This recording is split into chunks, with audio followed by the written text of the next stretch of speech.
నేను వీడియో 2 నిమిషమో, 2 నిమిషమో, 3 నిమిషాలో చేస్తాను. లేకపోతే మనం టీవీలో కాసేపు అట్లా బ్రేకింగు, ఆ విజువల్లు అది చూస్తారు. లేదంటే పేపర్‌లో హెడ్డింగ్‌కు ఓ 4 నిమిషాలు చదివి పక్కన పడేస్తారు. కానీ ఒక యుద్ధం, ఒక దేశం సార్వభౌమాధికారాన్ని దెబ్బతీయటం, ప్లస్ ఎంత సహనం, ఏడాది నుంచి అమెరికా పక్కా స్కెచ్ వేసుకుంది. ఇరాన్ ఖొమైనీకి సంబంధించిన టీమ్‌లో ఎవడినో పట్టిందది. స్ట్రాటజిక్‌గా పట్టింది. ఖొమైనీ వెళ్తున్న రూట్‌లన్నీ ఎప్పటికప్పుడు కమ్యూనికేట్ అవుతున్నాయి. అదే సందర్భంలో అట్లాంటి కమ్యూనికేషన్ అమెరికా దగ్గరికి వెళ్తోందని ఇరాన్‌కి అనుమానం రాగానే టీముల్ని మార్చి పడేశారు.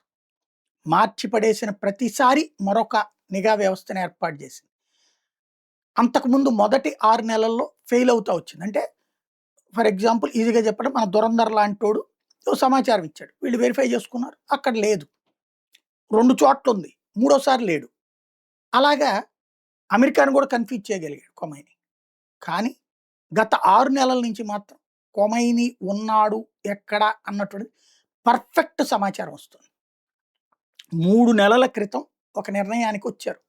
ఏంటంటే అమెరికా ప్రెషర్ చేస్తోంది. నువ్వు అర్జెంట్‌గా ఒప్పందం చేసుకుంటావా? చస్తావా? అని చెప్పేసేసి. దాంతో పాటు యుద్ధ నౌకల్ని, యుద్ధ విమానాల్ని వాటన్నిటికి గల్ఫ్ దేశాలకి మోహరించడం. ఇటు పక్కన ఇజ్రాయెల్‌లో మోహరించడం. ఇజ్రాయెల్ అన్ని ఆయుధాలతో సిద్ధం కావడం. ఈ ఒత్తిడి పోరు పెరిగిపోయింది ఖొమైనీ మీద.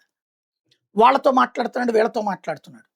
అందరూ కూర్చుని మాట్లాడకపోతే పెద్ద కష్టమొస్తుంది అన్న ఒక భయాన్ని అతనిలో సైకలాజికల్‌గా ఫిక్స్ చేయగలిగారు. అతను చివరికి మీటింగ్ పెట్టుకున్నాడు. ఔట్ ఆఫ్ ఇరాన్ పెట్టుకోవచ్చు ఏ రష్యాలోనో. కాకుండా అక్కడే పెట్టుకున్నాడు. ఎందుకంటే నమ్మాలి గదా! తన మీద నమ్మకం మీదన అన్నటువంటి ఉద్దేశ్యంతో. తీరా చూస్తే ఈళ్ళందరూ కూర్చున్న ప్లేసు లాంగిట్యూడ్, లాటిట్యూడ్స్‌తో సహా పర్ఫెక్ట్‌గా తెలుసుకుంది అమెరికా. పర్ఫెక్ట్‌గా ఆ లొకేషన్‌ని ఇజ్రాయెల్‌కిచ్చింది. దాడులు చేసింది ఇజ్రాయెల్. అమెరికా కాదు. ఇజ్రాయెల్ ఎళ్లి దాడులు చేసింది. పెను విధ్వంసం సృష్టించి వదిలిపెట్టింది. ఖొమైనీ శవాన్ని అమెరికాకి గిఫ్ట్‌గా పంపించింది. ఇది సహనంతో అమెరికా చేసిన పనికి జరిగిన ఫలితం.